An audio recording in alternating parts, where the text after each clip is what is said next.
Aloha! Welcome back to the Anxiety Coaches Podcast.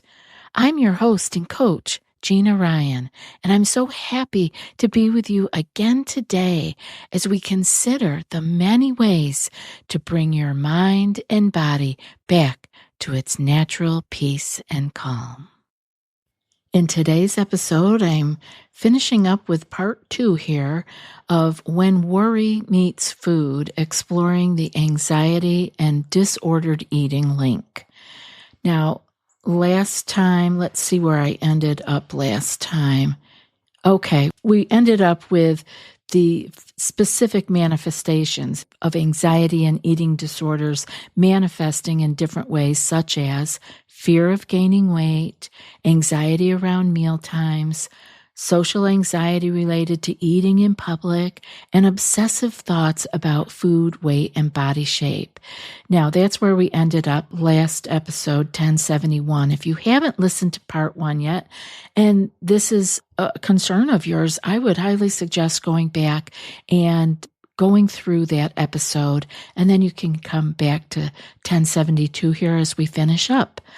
Now, anxiety can be a risk factor for developing eating disorders. That's the thing we want to keep in mind, that it can be a risk factor. So maybe you can just pay attention if you have issues around eating and you are already anxious. It just means that you're ripe for your anxiety landing there around your food issues. Because where does anxiety land? It always goes to the things that are most important to us. So, for mothers, it's their mothering. For people who love to travel, it's getting on a plane. So there's nothing weird about this or special.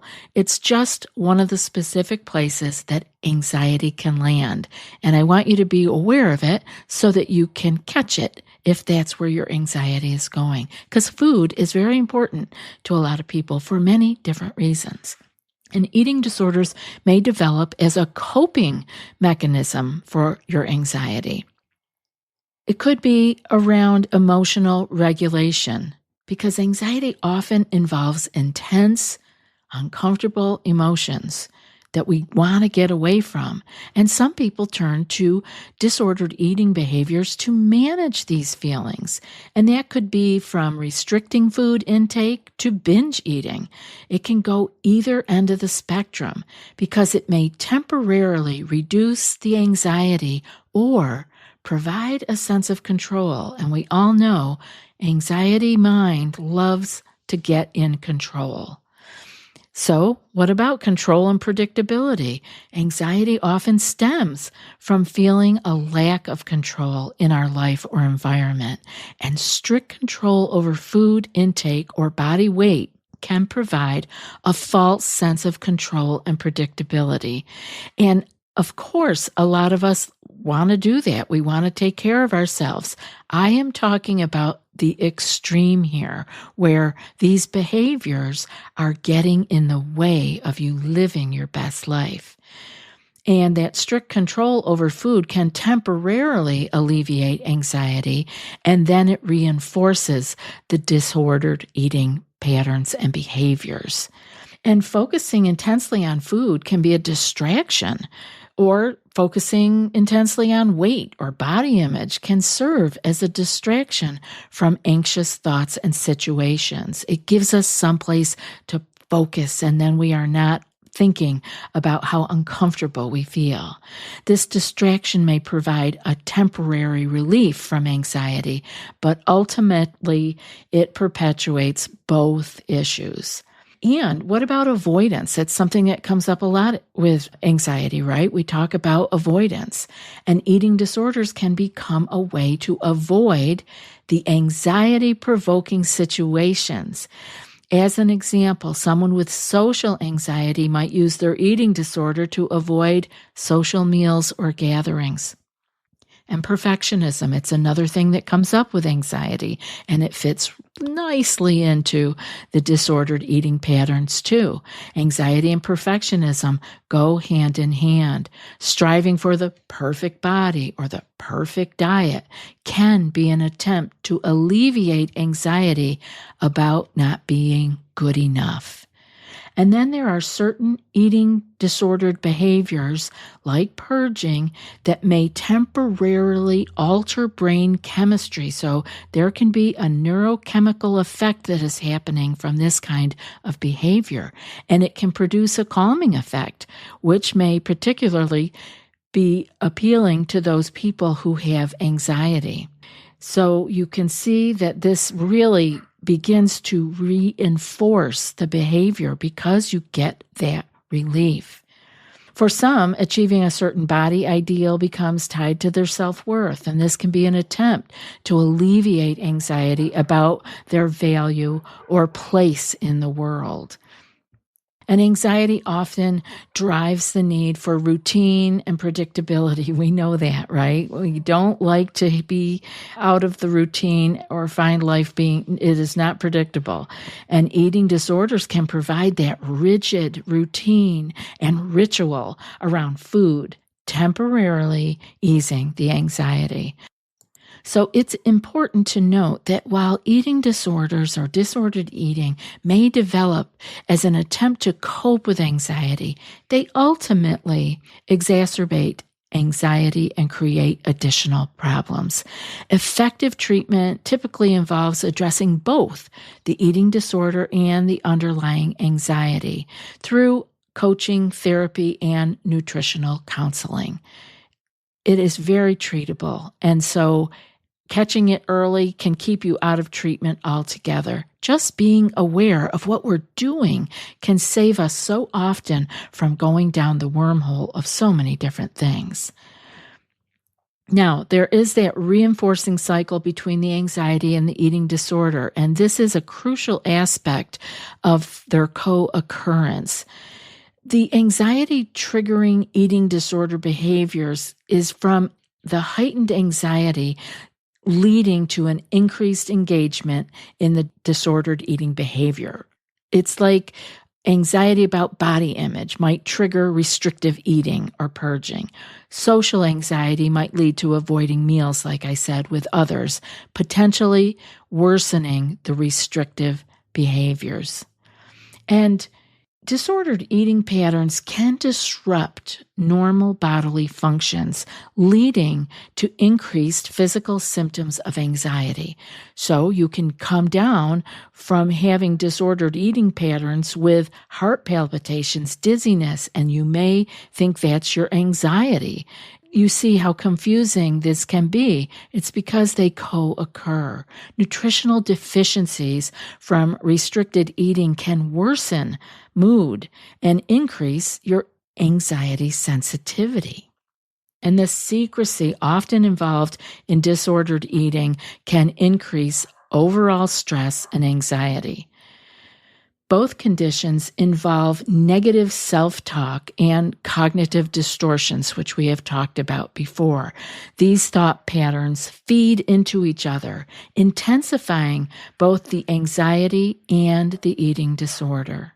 Now, malnutrition or irregular eating can affect neurotransmitter balance, potentially worsening anxiety, such as anxiety's physical symptom of stomach upset can increase the food avoidance or the fear of that particular food.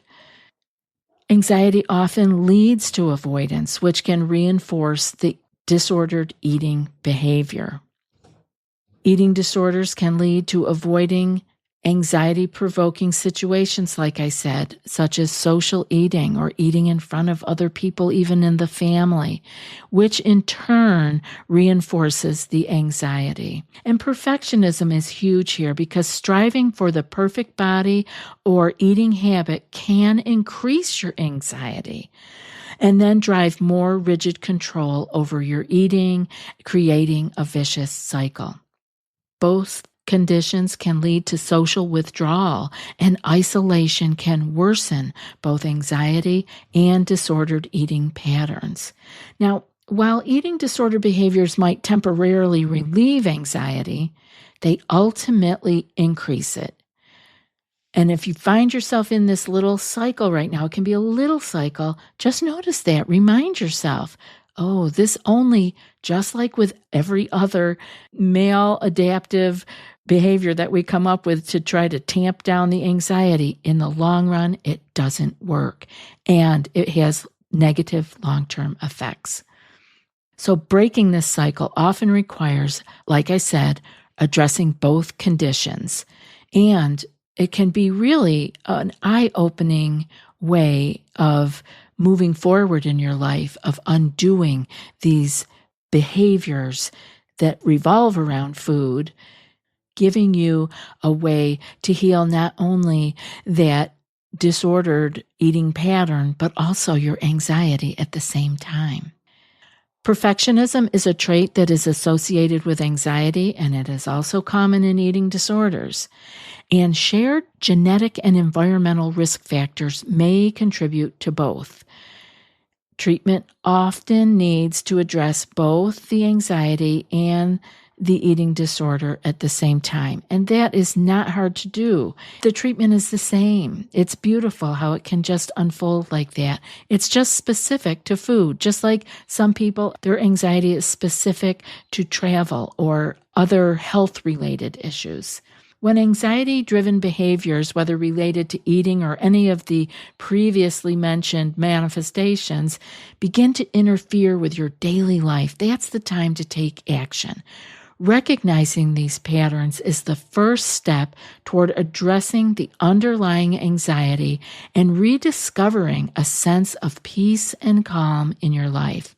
Seeking help to manage these behaviors can lead to healthier coping mechanisms and improved overall well-being.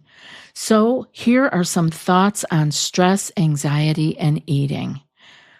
Psychological stress, generally caused by feelings of anxiety, affects our lives in so many ways that we don't see. And it can affect our sleep patterns, our relationships with others, our health, including weight issues, too much or too little. So, I have some things I want for you to try. You can try this in your life. You can use your journal or start a new one to keep track of your stress eating or your disordered eating. Call it what you will, or your eating issue, or eating behavior that you don't want to have anymore. Be gentle with yourself. You don't have to give yourself a diagnosable term.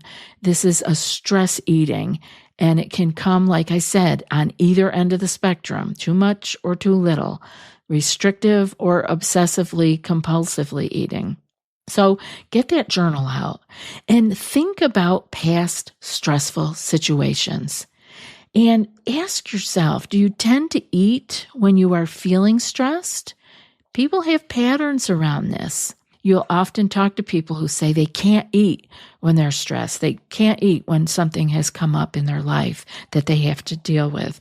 And other people will say that they run to the refrigerator or the grocery store for their favorite kind of food that makes them feel better, those comfort foods. So if you say yes to that, what foods do you generally eat during those stressful times? It's a great question to ask yourself. Do you just eat more of your regular meal, or do you go for the comfort foods? List these foods and see if they are healthy or unhealthy food choices. You can ask yourself, are these foods that serve me or not? Are these foods that I love? Do they love me back? Because we want to just see, are we going to a place where we are trying to bury our thoughts and our anxieties and our troubles? During the next few weeks of writing down any stressful situations you encounter, you can begin to see how you dealt with the situation. Put it out there on the paper so that you can see it. Recall is just not reliable in this kind of a situation. So you can start with what you were going through in stressful situations in the past to get an idea of it. And then start writing in this journal exactly. Go right to it when you're stressed. What do you want? Is it food? Or is food not an issue for you? What is it you're desiring to eat? Or is it salty and crunchy? Or is it sweet and creamy? Or is it just copious amounts of the dinner platter? You just want more and more and more. Maybe you want that feeling of fullness, to push those feelings down and to not have to deal with them.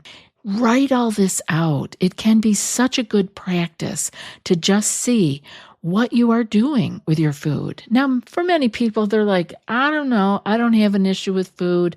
That's fine. Not everybody does. But there are people, and I don't think I've addressed it enough here on the show, that really struggle with food. I have clients that are going through this, and this is unfolding for them. As they began their anxiety journey, they came to a realization when we started peeling back the onion that there was very specific behaviors that were going on related to the anxiety of trying to relieve it. And you can see, did you use mindfulness practices for an alternative coping response to your anxiety? Or did you give in to the cravings of stress eating? You can see, did I even make a choice? Did I have cognitive awareness that I was using food as a coping response? Could I have done a grounding exercise instead? Could I have done a body scan to relax myself? And maybe you could try some of the many, many, many tools and tips that we have in all the other shows. Maybe you could begin to unpack using those before you go to the eating response. Maybe you won't want to go to the eating response after you have given yourself a break or grounded yourself or done a body scan. If you turn to food for comfort, such as comfort foods, ask yourself, were you able to use mindful eating to satisfy the craving to go to the food with an appropriate portion? Or did you eat with awareness? Did you need to overeat? Or could you enjoy just a little serving that you would normally have? Or during your stress time, did you need a larger portion or many portions?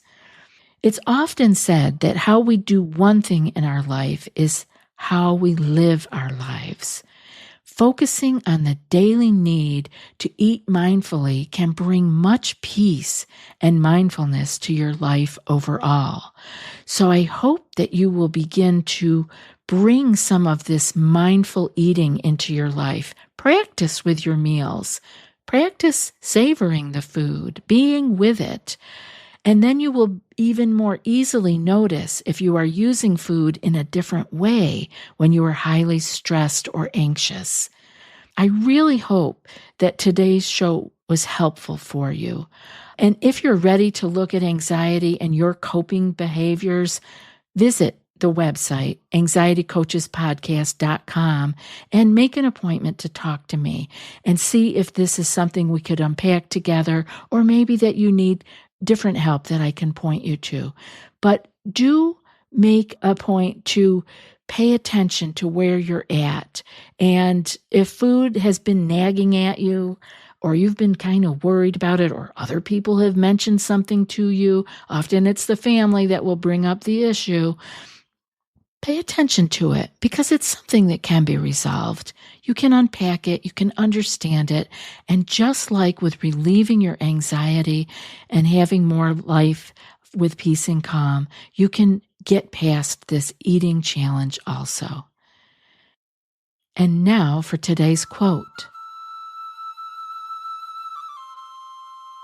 For many, eating disorders and anxiety are two sides of the same coin. Control over food provides a brief sense of calm, while anxiety continues to fuel the disordered behavior. And that's from Carolyn Costin. I'll be back in a few more days with another podcast. Until then, be well and aloha.